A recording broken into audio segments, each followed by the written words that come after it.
네, 취업엔 2부가 시작됐습니다. 2부 첫 순서는요, 취업에 진짜 도움이 되고 진짜 재밌는 신상원의 취업 콘서트 시간입니다. 네, 아무리 강조도 지나치지 않죠? 네, 한국외대 외래 교수이자 커리어맵 대표이신 신상원 교수님과 함께합니다. 어서 오세요. 네, 반갑습니다. 네, 안녕하세요. 반갑습니다.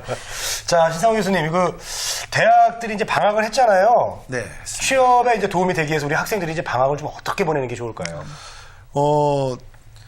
학생들이 하기에는 어려운 질문이고 제가 하기에는 참 쉬운 대답인데 네. 이것을 어찌 보면 이제 우문현답이 되지 말아야 되겠죠. 이 방학 기간을 설계하는 것 중에 하나는 우리 굉장히 재밌는 이제 뭐 숫자 게임을 한번 해보면요. 우리가 보통 학생들에게 크게 원을 한번 그려봐라. 이렇게 원을 두 분도 한번 해보실 거예요. 원을 한번 크게 그려버리면 네. 그렇죠. 그랬습니다. 그 가운데 중간 부분이라고 하는 부분에 우리 점을 한번 콕 찍어볼까요? 아, 그렇죠. 진짜요? 예. 예. 원 가운데 점. 자, 네. 그래서 이것을 3등분으로 한번 나눠봐라. 이렇게 나눠봤습니다. 3점분이요? 예전에 저희 시간표 작성했던 예를 들어서 거거든요. 나눴어요. 그러니까 보통 이게- 제가 피자 먹을 때 이렇게 다 3개를 그렇죠. 이걸 나누면 예. 이 나눈 모양이 뭐가 되냐? 그러면 어떤 학생은 이제 벤츠 뭐 로고 같이 보인다. 그러네요, 진짜. 어떤 학생은 시옷자이다. 뭐 어떤 학생은 Y자이다라고 이야기를 하는데 이걸 제대로 알려주고 싶은 의도적 목표는 사람 인자를 형상화하라는 거죠. 그러니까 이 원은 사람이 사는 인생사를 말하는 거고 이 세 가지를 나눈 구간은 사람 인자를 쓴 겁니다. 그래서 이 원은 사람이 사는 시간을 말합니다. 그래서 인생사라고도 부르는데 이 각각의 세 가지로 나눈 원에는 우리가 888이라고 쓰면 24시간을 8개씩 3개로 나눈 거죠.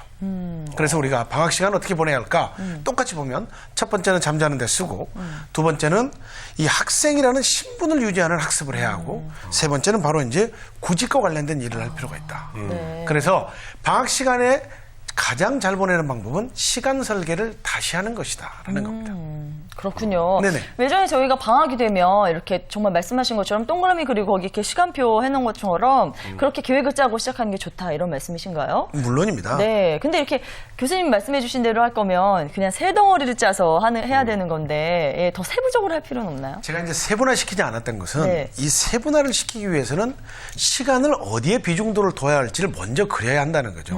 우리가 먼저 세분화를 하면 아주 30분, 10분, 5분 뭐 이렇게 짜는 게 아니라 또 1시간씩 묵습니다. 그러니까 이 1시간씩이 또 디테일해지는 거죠. 그러려면 어려워한다는 거지, 계획을 세우기가. 그래서 어떻게 짜는지 모르겠어요. 나는 그냥 그렇게 살래요, 그냥. 그냥 포기하는 사람이 있는데 네. 이게 크게 나눠보면 비중도 있는 일이 잠자는 것 외에 그리고 학생의 신분을 유지하는 것 외에 구직과 관련되는 일, 그럼 구직과 관련되는 일 중에 가장 크게 해야 할 일이 뭘까? 이걸 먼저 우선순위를 세울 수 있다는 겁니다. 우리 학생들이 저 알겠습니다. 시간 계획표 잘 세우게 해서 저는 네. 딱 지금 해보면은 진짜 먹는 거, 자는 시간, 방송. 예, 지금 뭐 재건 씨는 그게 가장 중요한 일이니까 그런데요. 그런가요? 예. 어쨌든 시간의 순서에 따라서 여러분 우선순위를 잘 정해서 정하시기 바랍니다. 자, 신상훈의 취업 콘서트는 여러분들의 궁금증을 저희가 스마트폰 영상으로 받고 있습니다. 취업 준비하시면서 궁금하신 점 있으시면요. 직접 카메라 폰이나 뭐 다른 영상으로 직접 찍으셔서 보내주시면 저희가 이 시간 방송을 통해서 해결해 드리도록 하겠습니다. 네, 우리 신상호 교수님께서 아주 명쾌하게 해답을 주실 겁니다. 자, 그러면요, 스마트폰 영상으로 보내온 첫 번째 궁금증 화면으로 만나보시죠. 네, 제가 지금 4학년 1학기인데 졸업을 좀 미루고 한 학기 휴학하면서 취업 준비를 좀 집중적으로 할지 아니면 그냥 빨리 졸업을 하고 그 다음에 취업 준비를 시작을 할지 그 타이밍이 좀 고민이 돼서 질문 드립니다. 휴학하는 또 안 하고 그냥 이제 제 정시에 딱 이제 졸업을 하는 걸 목표로 하고 있거든요. 그리고 이후에 바로 취업을 하려고 하는데 아무래도 주위에 대부분 학생들이 한 번, 두 번 휴학하거나 아니면 외국에도 갔다 오고 하기 때문에 좀 불안한 게 있어요. 그래서 그런 부분에 대해서 좀 교수님한테 조언을 듣고 싶습니다. 네, 오늘 첫 번째 궁금증은 휴학과 관련된 네. 거였습니다. 그래서 제가 좀 조사를 해봤는데요. 한 설문조사에 의하면 대학생의 41%가 취업을 위해서 휴학은 필수라고 대답을 했다고 하네요. 저희 때만 해도요. 일단 학교 한번 들어가면 빨리빨리 졸업해서 그다음에 일단 졸업을 한 다음에 그다음부터 취업 준비를 했는데 요즘은 또 휴학이 필수로 자리 잡았나 봐요. 네, 어떻게 보시나요? 좀 씁쓸합니다. 사실 이제 지난주에 종강을 했는데요. 한 학생이 수업을 정상적으로 잘 나왔던 친구가 시험을 보러 오지 않은 겁니다. 그래서 우리가 되게 시험을 보지 않을 때는 특별한 사유가 있을 거니 그리고 본인이 먼저 저한테 콜을 하거나 메시지를 주는 것이 관례죠. 그래서 도무지 이게 그 시험을 보지 않을 친구가 아니어서 제가 다시 연락을 해봤더니 전화를 받아요. 그래서 이유를 물었더니 이제 두 분께서 지적하신 그 이유와 상응하는 거죠. 어떤 거냐면 사실 그 휴학을 하기에는 좀 부담스럽고 그러자니 졸업을 하자니 구직 준비가 되어 있지 않는 듯해서 그냥 학점을 좀 유보를 해서 그냥 학적을 연장시키겠다라는 그런 취지의 이야기였던 거예요. 그래서 휴학과 학적 연장은 분명하게 좀 궤를 달리하는 거고 결이 다른 이야기입니다. 그런데 최근에 이 불안감이 확산되다 보니까 이 학적을 유지하기 목적으로 사실 휴학을 많이 하려고 하고 그 대충 그냥 학점만 유예하는 거죠. 그렇게 되면 등록금을 다시 내지 않고 그냥 학기 과목만 뭐 예를 들어서 25만 원, 30만 원 정도 돈만 내고 한 학년이 되는 거예요. 그러니까 자 이런 이야기를 합니다. 휴학을 하는 것이 취업에 도움이 되겠느냐? 그러면 취업과 관련된 활동을 해서 그 역량과 스펙이 가중되었거나 상승되었다면 높이 볼 수도 있겠죠. 근데 정상적으로 8학기를 졸업을 하고 마치고 졸업하는 친구가 예를 들어서 토익 스코어가 850점이었습니다. 근데 한 학기 휴학을 한 친구도 850점이었습니다. 네. 기업의 입장에서는 누가 더 돋보이겠냐는 거죠. 왜 휴학을 했냐고 묻지 않겠습니까? 네. 그러니까 휴학의 사유로 기업이 인정하는 것은 딱 두 가지 사유입니다. 군입대. 그리고 경제적 어려움으로 본인이 돈을 벌지 않으면 학교를 계속 학업을 연장할 수 없었기 때문에 휴학을 하는 거죠. 네. 그 외에는 사실 자기 경력을 위한 핑계라는 거죠. 왜냐하면 자기가 배우고 싶은 심도 있는 학문을 배워서 일정한 기능이 충족되지 않을 바에는 어차피 휴학을 하는 것은 미루는 꼼수 정도에 불과하다는 겁니다. 그렇군요. 네. 네. 근데 저 기업에서도 채용을 할 때는요, 졸업자보다는 졸업 예정자를 좀 선호하지 않습니까? 졸업 예정자인데요. 나이가 29입니다. 아, 어차피 네네. 졸업을 예정하고 있다는 것은 이 구직자 입장에서는 학적을 유지하고 있다는 위안감을 삼으려고 하는 것뿐이지 나이가 많기는 똑같다는 거죠. 네. 기 졸업자도 27이면 어떤 사람이 유리하겠습니까? 자, 여기까지 이야기를 듣고도 또 이런 질문을 한다면 굉장히 우문일 수 있겠는데요. 그럼에도 불구하고 질문을 한 번 더 해보겠습니다. 어떤 학생들의 심리가 그런 것 같아요. 4학년까지 딱 갔는데 취업 준비가 안 돼 있으면 졸업하기가 굉장히 두려워지잖아요. 그러니까 4학년 1학기 때 휴학을 많이 하는데요. 이렇게 해서 1학기 때 휴학하고 이제 취업 준비를 하고 나서 졸업하는 게 나을지, 아니면 졸업을 해놓고 그 기간만큼 취업 준비를 하는 게 나을지 질문 한번 드려보겠습니다. 사례로 말씀드리면 네. 휴학을 한 친구들이 취업 준비가 더 꼼꼼하게 잘 됐다고 주장할 만한 구체적 증거나 경황이 없다는 겁니다. 네. 왜냐하면 네네. 학적을 유지하고 있으면 사실 불안감이 조금은 감소됩니다. 그렇죠. 아직 학생인 것 같은 그렇죠, 느낌이 그렇죠. 들어서요. 그러니까 예. 자기 위안이 있기 때문에 취업 준비를 하는데도 적극적이지 않고 치열하지 못하다는 거죠.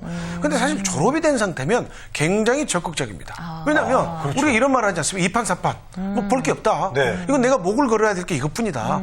그런데 제가 이런 비유를 합니다. 여자친구가 있는 상태에서 다른 이성 친구를 또 만나려고 하는 겁니다. 이게 우리를 뭐라고 하죠? 양다리요. 그렇습니다. 그러니까 이게 네네. 치열하지 못하는 거죠. 그러니까 없으면 완전히 솔로면 굉장히 적극적으로 상대에게 네. 구해도 방법도 수준도 다른데 맞아요. 이게 사실 적을 두고 있다는 것은 사람 스스로가 애매한 자기 노력을 결과를 기울이게 되더라는 거죠. 맞아요. 저 배부른 사자가 사냥을 하지 않잖아요. 아, 좋은 지적입니다. 네. 제가 요즘 방송이 바빠서 새로운 방송을 안 찾아요. 네, 방송 그럼- 바쁘셔가지고 여자도 안 찾으시고. 네, 예. 그건 상관없는. 예. 네. 자, 여기서 저희들이 궁금한 그 카톡 질문 한 번 더 받아보도록 하겠습니다. 네. 자, 휴학을 하고 어학연수 2년을 다녀오려고 합니다. 스펙에 도움이 될까요? 라고 보내주셨는데요. 네. 아, 뭐 2년이면은 2년인데요? 정말 짧지 않은 기간인데요. 네. 이런 게 좀 나중에 도움이 될까요?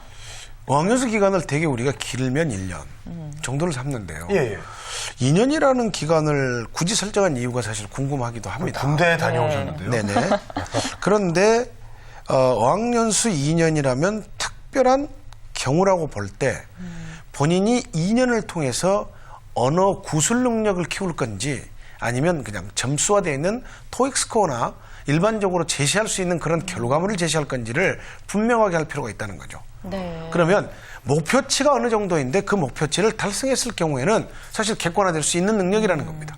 그렇지 않고서는 2년이라는 기간 설정 자체가 길어 보입니다. 그러니까 일반적으로 다른 친구들에 비해서 2년 늦게 사회 진출을 하는 경우라는 거죠. 그 정도를 좀 염두에 뒀으면 합니다. 네. 아, 알겠습니다. 그러면 좀 어느 정도 기간이 좀 적당할까요? 좀, 예, 어느 정도 기간? 등록금을 마련할 수 없어서 하는 휴학 6개월, 1년. 그 이상은 남학생들은 군입대이기 때문에 그건 어쩔 수 없는 휴학이라는 네. 거죠. 그 기간을 뺀다 하더라도 보통 우리가 한 학기 정도, 한 학기 이상이면 굉장히 특별한 사유가 필요하다는 거죠. 알겠습니다. 네. 자, 여러분들께서 보내오신 궁금증 그 첫 번째 내용은 오늘 휴학과 관련된 내용이었습니다. 네. 저희 답변이 좀 도움이 됐는지 모르겠는데요. 도움이 됐으면 좋겠습니다. 네. 자, 두 번째 궁금증 또 화면으로 계속해서 만나보도록 하겠습니다. 취업을 하는 데 있어서 다른 휴학이나 사법고시나 고시 준비에 있어서 낭비된 시간이 좀 마이너스 요인이 될 수 있는지가 궁금합니다.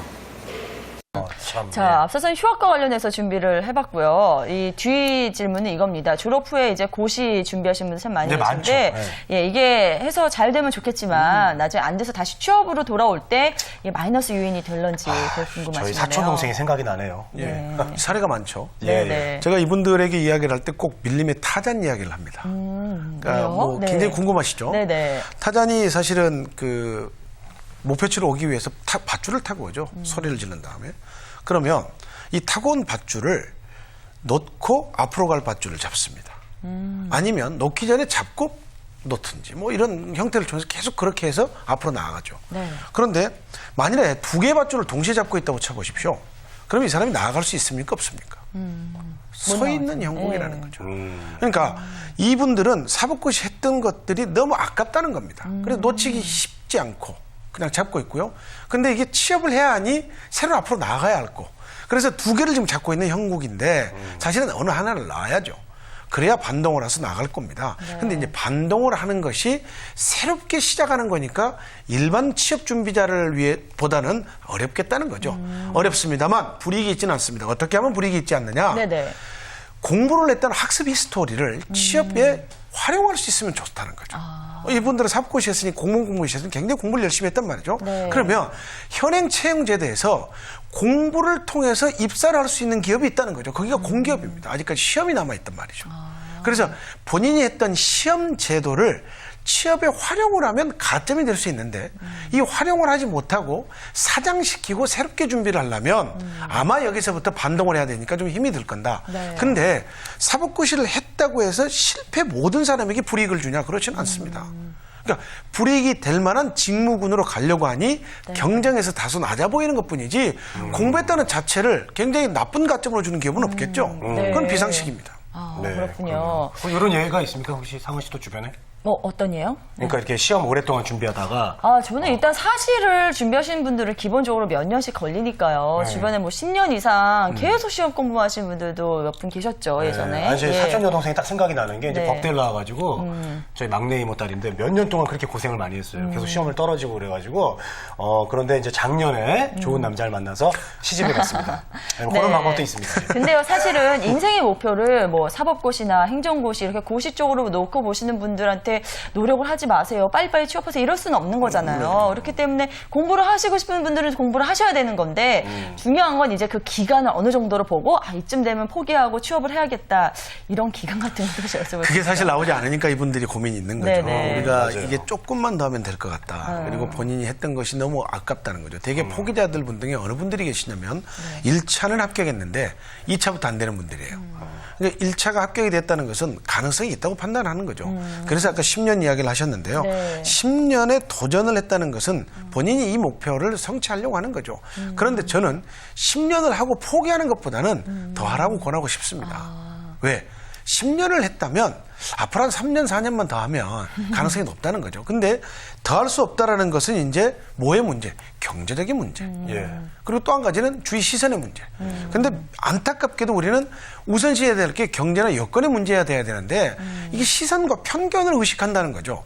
그래서 진로 준비를 하는데 시선과 편견은 굉장히 악영향을 끼칠 우려가 높습니다. 아, 그래요. 자, 그러면요. 교수님 주변에 이렇게 공백 기간이 길었음에도 불구하고 취업에 네. 성공한 사례가 혹시 있었나요? 있었습니다. 있어요? 6년 정도 외무고시를 준비했던 친구가 네. 코트라는 공기업에 입사한 친구도 있었고요. 그러니까 그 본인이 공부했던 학습 히스토리를 지원하려고 하는 회사와 연계하거나 그 연계된 것들이 경쟁이나 자기의 그 굉장히 높은 스펙으로 작용시키는데 결국은 승산이 있더라는 거죠. 이런 친구가 있었습니다, 최근에. 아, 그랬군요. 네. 자, 우리가 여기서 이제 카카오톡 질문을 좀 더 받아보도록 하겠습니다. 네. 오늘 또 관심이 뜨겁거든요. 네. 함께 어떤 보시죠. 질문들이요? 예. 자, 공무원 준비를 3년 정도 했는데 다시 일반 기업에 들어가려고 합니다.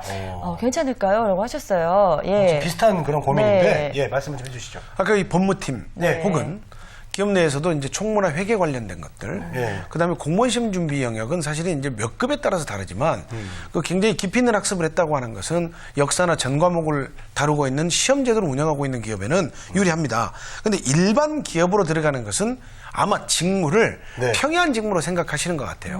그러니까 3년 동안 준비를 했다면 이 평이 직무에도 영어 능력이라든지 자기가 자기를 표현할 수 있는 능력을 향상시키면 저는 유리하겠다고 봅니다. 절대 불리한 이력은 아니거든요. 네, 알겠습니다. 그렇습니다. 자, 다음 카카오톡 질문 함께 보시죠. 네. 네. 자, 면접을 볼 때 도전 정신을 보여주는 것과 객기의 차이. 객기의 차이가 무엇인가요? 라고 자, 어떻게 보면 오늘 뭐 다뤘던 주제에서 약간 비껴나긴 합니다만 중요한 문제죠. 재밌는 질문이네요. 네, 예, 예. 네. 자, 굉장히 객기. 직설적으로 표현해 주셨어요. 예, 어떻게 봐야 될까요? 먼저 그 여자분 MC께 제가 질문하겠습니다. 네, 네.